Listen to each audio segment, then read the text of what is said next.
अस्सलामु अलैकुम व रहमतुल्लाहि व बरकातुहू। मोहतरम सामीन, ये बात रोज़े रोशनी की तरह आया और बयां है कि जनाब बैरिस्टर असदुद्दीन अवैसी एक नेक दिल नेता है। आज मैं आपकी खिदमत में उन्हीं के बयान को पेश करता हूँ। मेरे दोस्तों, जिन्होंने सीमांचल की सरजमीन पर बड़ी अच्छी बात कही है, लोगों से मुखातब होकर और बहुत ही अच्छे अंदाज में तारीखी बयान को पेश किया है। आपसे अपील कर रहा हूं कि चाहे सीमांचल हो या भारत हो, अपनी मस्जिदों को आबाद रखो। याद रखो, अपनी मस्जिदों को आबाद रखो।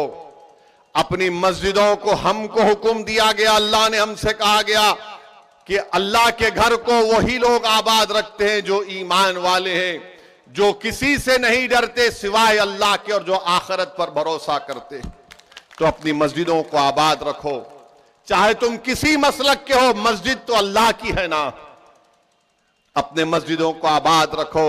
600 साल की मस्जिद मेहरौली की, उसको शहीद कर दिया गया बगैर कोई नोटिस दिए। कोई नहीं बोला। ये पूछना था इनसे, आप जिसको आपने अपना वोट दिया था, किसने मेहरौली की मस्जिद की बात की? असदुद्दीन ओवैसी ने, मजलिस इत्तेहादुल मुस्लिमीन ने बात की। किसने कहा कि जो कोर्ट का फैसला आया वो गलत है? असदुद्दीन ओवैसी ने कहा। जब कर्नाटका में हमारे बच्चियों से हिजाब छीन लिया गया, किसने कहा? मजलिस ने कहा। बताओ, जब सब मजलिस करती है और कहती है तो ये लोग बोलते नहीं, ये मिले हुए हैं। अरे भाई, हम कहां मिले हुए हैं? तुम मिले हुए हो। तुमने नीतीश कुमार का साथ दिया तो आज बीजेपी सत्ता में है बिहार में।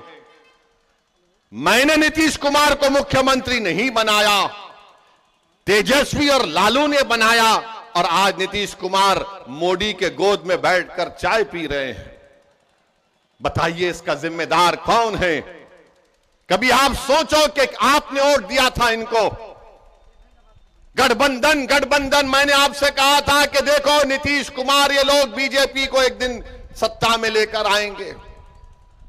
मैं बार बार आपसे कहता रहा, मगर आपके दिलो दिमाग पर गठबंधन का एक जादू छाया हुआ था। नहीं ओवैसी साहब, गठबंधन, मैंने कहा यह गठबंधन नहीं है, ये दोबारा सत्ता दे देगा बिहार में आरएसएस को, बीजेपी को। बताओ अब कौन जिम्मेदार है? मेरी शिकायत आपसे है, मेरी शिकायत तेजस्वी, नीतीश, मोदी से नहीं है।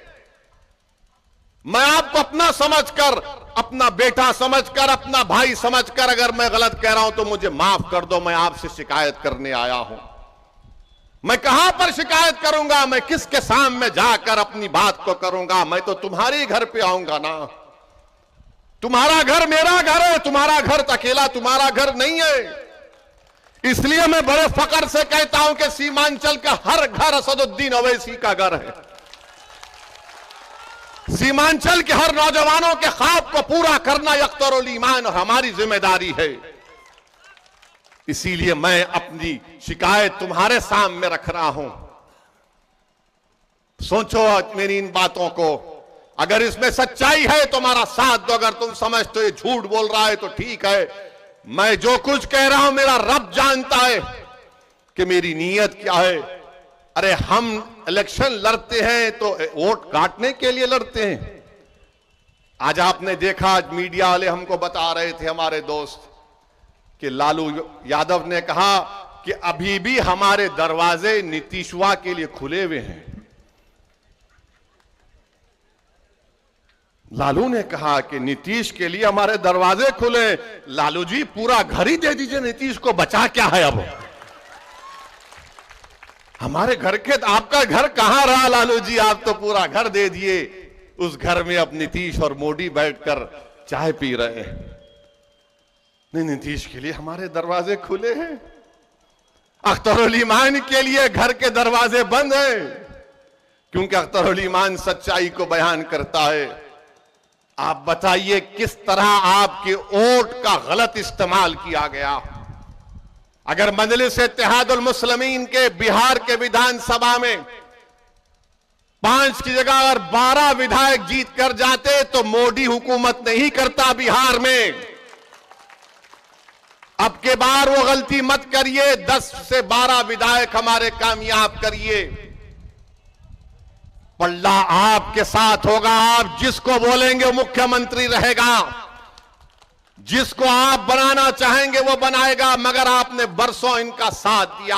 अरे कितने साल, कितने 12-14 साल राजद की सरकार अख्तर भाई, 15 साल,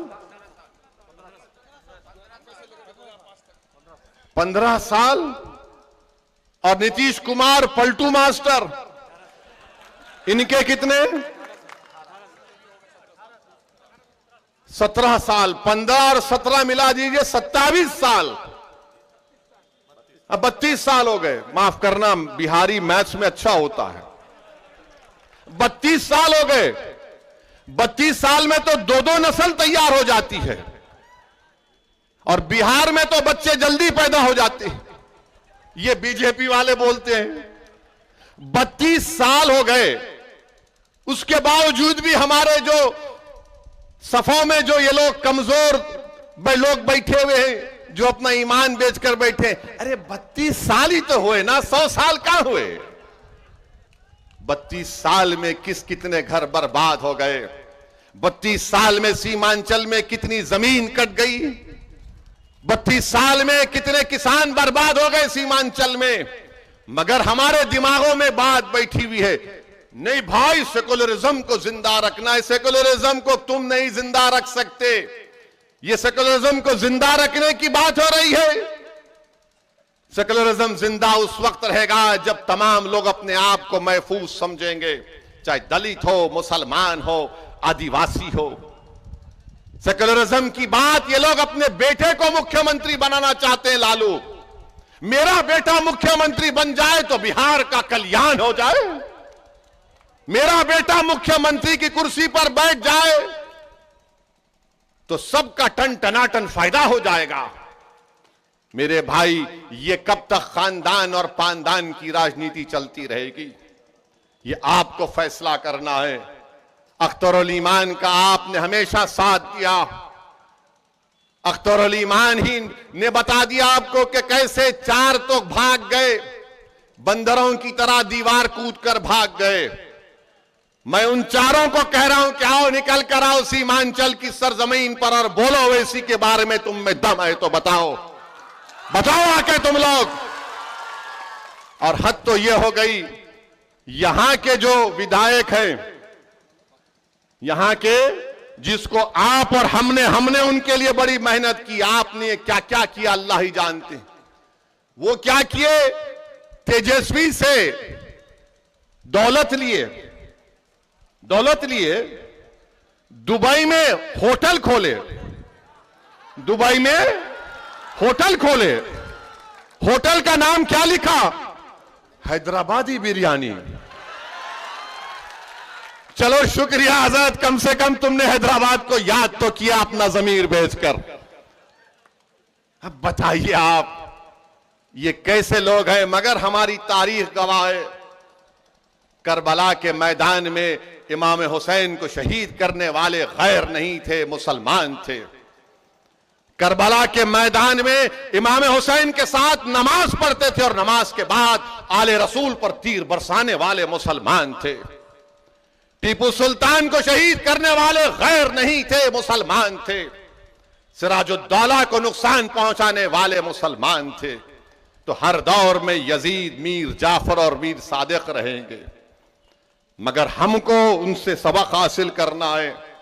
मेरे भाई, अब की बार हम इन गद्दारों से दोबारा नहीं डसे जाएंगे इंशाअल्लाह ताला।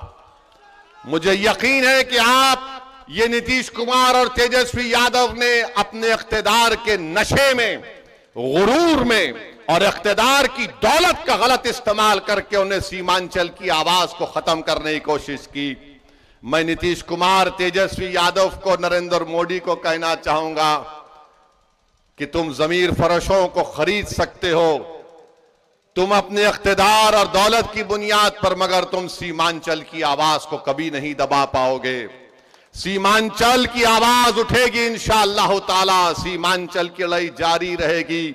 मैं मर भी जाऊंगा, मैं खबर में मेरी जिस्म गल जाएगा मट्टी में, मगर सीमांचल की आवाज गूंजती रहेगी इंशाअल्लाह ताला।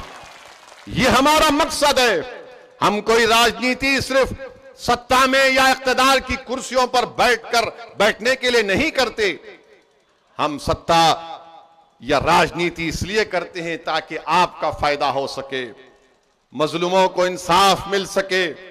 और आपकी आवाज ये सिर्फ किशनगंज की पार्लियामेंट की सीट, सिर्फ सीमांचल की आवाम की आवाज नहीं है, ये भारत के 100 करोड़ गरीब और मजलूम आवाम की एक आवाज भी है, जो बड़ी नजरों से देख रही है कि अब के बार किशनगंज से कौन जीत कर आएगा, जो बड़ी उम्मीद लगाकर बैठे हुए हैं कि कौन हमारी मस्जिदों की हिफाजत की आवाज उठाएगा, कौन शरीयत मोहम्मदी सल्लल्लाहु अलैहि वसल्लम की हिफाजत की आवाज उठाएगा, कौन ना सिर्फ सीमांचल की लड़ाई लड़ेगा बल्कि जो मजलूम जेलों में सड़ रहे हैं उनकी रिहाई की बात करेगा, कौन इस अंधेरे का खात्मा करेगा जो हमको तबाह और बर्बाद करना चाहता है। तो मेरे अजीज दोस्तों और बुजुर्गों, मेरी आपसे एक ही गुजारिश है कि लोकसभा के चुनाव में आप अख्तरुल ईमान साहब को अपने वोट देकर यहां पर उनको कामयाब करिए।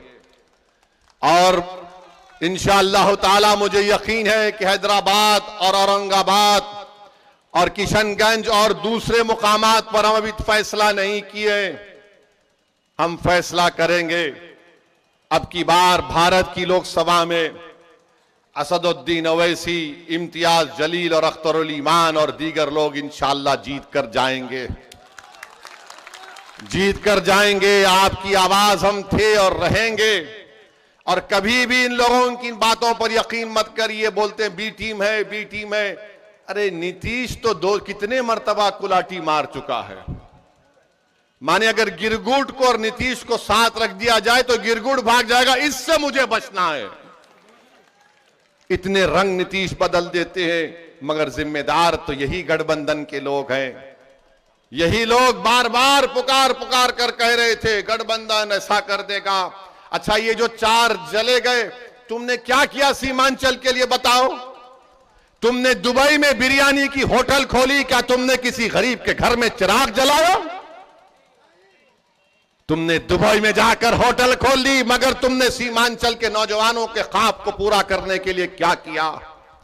तुमने क्या कोचा दामन में अलीगढ़ मुस्लिम यूनिवर्सिटी का कैंपस शुरू किया? मुख्यमंत्री तुम्हारा, डिप्टी चीफ मिनिस्टर तुम्हारा, पूरी हुकूमत तुम्हारी, पुलिस तुम्हारी, नौकरशाही तुम्हारी। अरे तुम कमजोर हो, तुम्हारी कोई कीमत नहीं है। कीमत अख्तरुल ईमान की है, क्योंकि अख्तरुल ईमान के पास ईमान है। मेरे अजीज दोस्तों और बुजुर्गों, ये इन बातों को आप जरा संजीदगी से गौर करिए। और जो लोग मंजलिस पर तनकीद करते हैं, मंजलिस फिरका परस्त पार्टी है, नहीं है मंजलिस। हम किसी समुदाय के खिलाफ ना थे, ना है, ना कभी रहेंगे इंशाअल्लाह ताला।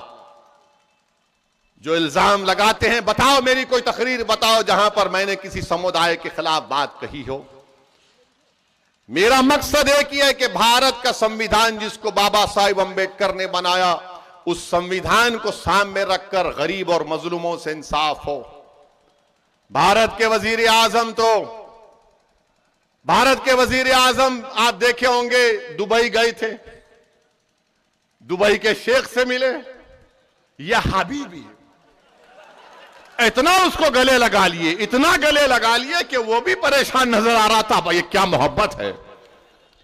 मोदी जी, कभी हमको भी आप गले लगा लेते, बिल्किस बानो के सर पर हाथ रख देते, बोलते तू मेरी बेटी है। मगर मोदी जी को उस शेख से बड़ी मोहब्बत है। मोदी जी कभी आप देख भी लेते कि महरौली की मस्जिद को शहीद कर दिया गया।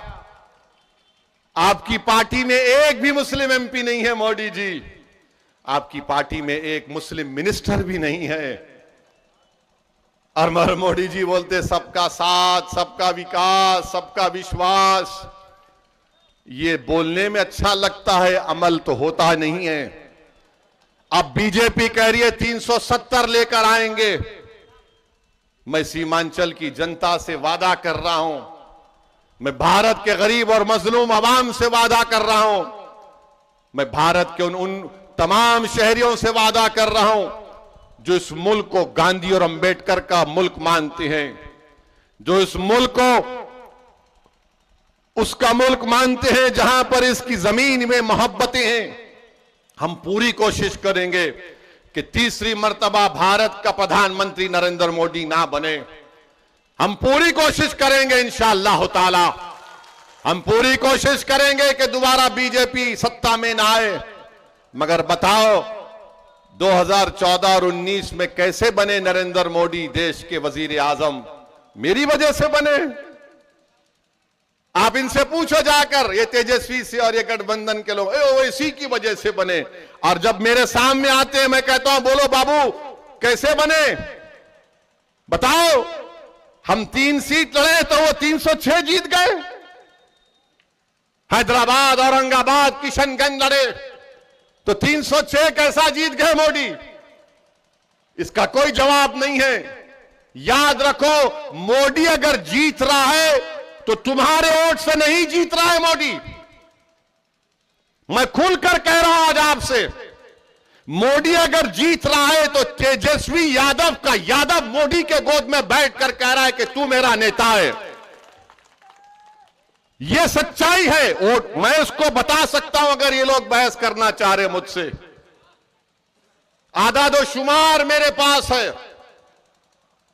कि 2014 में कितने वोट मिले, 2019 में कितने वोट बीजेपी को मिले। और हमको हमारे गले में सांप डाल दिया जाता है, ए भाई वो मौलाना, वो खिबला हजरत, अब के बार सेकुलरिज्म को बचा लो। हम बचाएंगे? अरे हमारी मस्जिद चले गई मेरे भाई, हमारी शरीयत पर हमला हो रहा है मेरे दोस्त, बच्चियों के सरों से हिजाब छीना जा रहा है मेरी मां और बहनों, मेरी मस्जिदों को अभी भी निशाना बनाया जा रहा है। मुझसे कहा जा रहा है कि तुम दूसरे दर्जे के शहरी हो, तुम क्या कर रहे हो बचाने के लिए? कब तक तुम अख्तरुल ईमान और ओवैसी पर इल्जाम लगाओगे? अरे बताओ तुम क्या किए? अरे तुम तो अपने आबा अजदाद की सीट को नहीं बचा सके। तुम नीतीश कुमार को दूध पिलाए, वो नीतीश कुमार अब आरएसएस और बीजेपी को बिहार में ला लिया।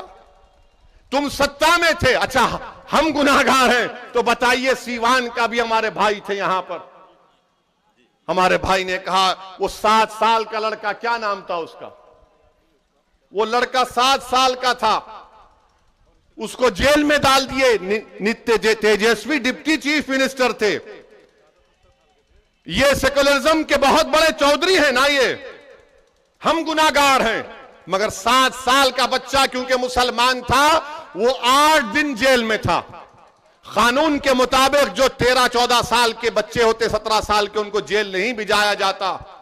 8 दिन, और 8 दिन वो बच्चे की मां जेल के सामने बैठे रहती थी कि मेरा बच्चा है। तुम्हारे भी पेट में औलाद होगी ना, तुम्हारा भी तो कोई बेटा होगा, तुम्हारा भी तो कोई पोता होगा। सोचो अगर तुम्हारे 8 साल के बच्चे को ले जाकर कोई जेल में डाल देगा, कातिलों के साथ, डाकुओं के साथ, शराबियों के साथ, तो तुम्हारे सीने पर क्या गुजरती होगी बताओ? कहां गया जब सेकुलरिज्म? याद नहीं आया? यहां का तुम्हारा जो एमपी था उसने आवाज लगाई, कोई नहीं बोला। अख्तरुल ईमान और असदुद्दीन ओवैसी बोले। रिजवान उस बच्चे का नाम था। 8 दिन के बाद वो बच्चा जेल से निकला। रामनवमी का जुलूस निकला, 100 साला मदरसे को जला दिया बिहार में, बिहार शरीफ में 100 साला मदरसे को जला दिया। कहां गया सेकुलरिज्म? कहां गया बी टीम? कहां गया ओवैसी वोट कटवा? तुमने हमने उनको बड़ा वोट दिया, क्या बोलते नहीं तेजस्वी? मगर तेजस्वी कब बोले? जब सत्ता निकल गई तो बोले अब हम दोबारा बनेंगे। मगर जब मदरसा जल गया, जब 7 साल का रिजवान जेल में चला गया, जब सीमांचल की लाखों एकड़ जमीन पानी में कट गई, तेजस्वी नहीं बोले। अब यहीं पर आकर कहा था ठाकुरगंज में कि हम सीमांचल डेवलपमेंट काउंसिल बनाएंगे। कहां गया डेवलपमेंट काउंसिल? मेरे भाई याद रखो, किसी कौम के लिए 70-80 साल एक बड़ा लंबा टाइम होता है। आप अब की बार किशनगंज से अच्छा फैसला लीजिए और जनाब अख्तरुल ईमान साहब को कामयाब करिए, अख्तरुल ईमान को अपना नुमाइंदा बनाइए। और आखिरी बात आपसे कहकर रुखसत हो जाऊंगा, ये जो सेकुलरिज्म के चौधरी हैं, 32 साल लालू परिवार और नीतीश ने बिहार में हुकूमत की, ये सुरजापुरी लोगों का क्या हाल करके रख दिया कि 24,46,212 सुरजापुरी भाई बहनों की आबादी है। उनको नौकरी मिलना था 38,350। कितनी नौकरी मिली सुरजापुरी भाइयों बहनों को? 15,359। मैं जिम्मेदार हूं, अख्तरुल ईमान जिम्मेदार है। क्यों नहीं दिया तुमने सुरजापुरियों को नौकरी? क्यों नहीं दिया? क्या पूछे यहां के एमपी जो आपने वोट दिया था, तुमने क्या किया? पूछा? तुम्हारा गवर्नमेंट का सेंसस सर्वे है, मेरा नहीं है। तुमने हो सत्ता में 32 साल तुम सत्ता में रहे, मैं नहीं रहा। मैं तो तुम्हारे खिलाफ था और रहूंगा, मगर तुम रहे। अच्छा, कुलैया बरादरी 12,83,780 उनकी आबादी है। उनको नौकरी मिलना था 20,421 बिहार में, और मिली नौकरी 5,734। अरे बोलो तस्लीमुद्दीन के बेटे, अपने लिए नहीं बोल सकते तो अपने गयूर बाप के लिए तुम बोल देते कम से कम, जिसको सीमांचल का गांधी लोग कहते थे। बताओ, तुमने अपनी बाप की कुर्बानियों को पानी में मिला दिया पूरा। अब आप शेरशाहवादी भाइयों को देखिए, 13,26,000 उनकी आबादी है। बिहार सरकार कहती है नौकरी मिलना था 20,421, और नौकरी मिली हमारे शेरशाहवादी भाई बहनों को 5,734। 32 साल आपने हुकूमत दी लालू परिवार को, नीतीश को। अब फैसला करना पड़ेगा सुरजापुरी भाइयों को, शेरशाहवादी भाई बहनों को और कुल्हैया भाई बहनों को, जो 32 साल में तुमको बर्बाद कर दिए। अगर तुम फिर उनका साथ दोगे तो फिर तुम किसी पर इल्जाम नहीं लगा सकते तुम्हारी पस्तिका के सिवाय तुम्हारे गलत फैसले के। इसलिए अच्छा फैसला लीजिए और मंजलिस का साथ दीजिए। यही चंद बातें हम आप तक कहने आए हैं। हम पहले भी कह चुके हैं और आज भी कह रहे हैं, मुझे सीमांचल की जमीन से मोहब्बत है, मुझे सीमांचल की जमीन के जनता से मोहब्बत थी, है और रहेगी। अल्लाह मुझे जब तक जिंदा रहेगा, मैं दुनिया के जिस कोने में रहूंगा, यकीनन मैं सीमांचल के इंसाफ के लिए दुआ करता हूं और करता रहूंगा। मैं हमेशा सीमांचल की लड़ाई मेरी लड़ाई समझकर लड़ता रहा और लड़ता रहूंगा। मेरी आपसे सिर्फ यही गुजारिश है कि अब की बार लोकसभा के चुनाव में मुत्तहदा तौर पर सीमांचल के लिए अख्तर ईमान को कामयाब करिए, एमपी बनाइए। अस्सलाम वालेकुम व रहमतुल्लाहि व बरकातहू। 2 मिनट के तशरीफ रखिए। भाई जनाब शाहिद साहब की गुलपेशी होनी है और भाई समदानी साहब की, और कांग्रेस के भाई नसीम साहब को। अब मैं चाहूंगा कांग्रेस के सज्जाद बागी जो आज पार्टी ज्वाइन किए, माला अर्पण में आए। मुकेश कुमार रोटा पूर्व युवा जिला अध्यक्ष अमौर से, वो भी आए।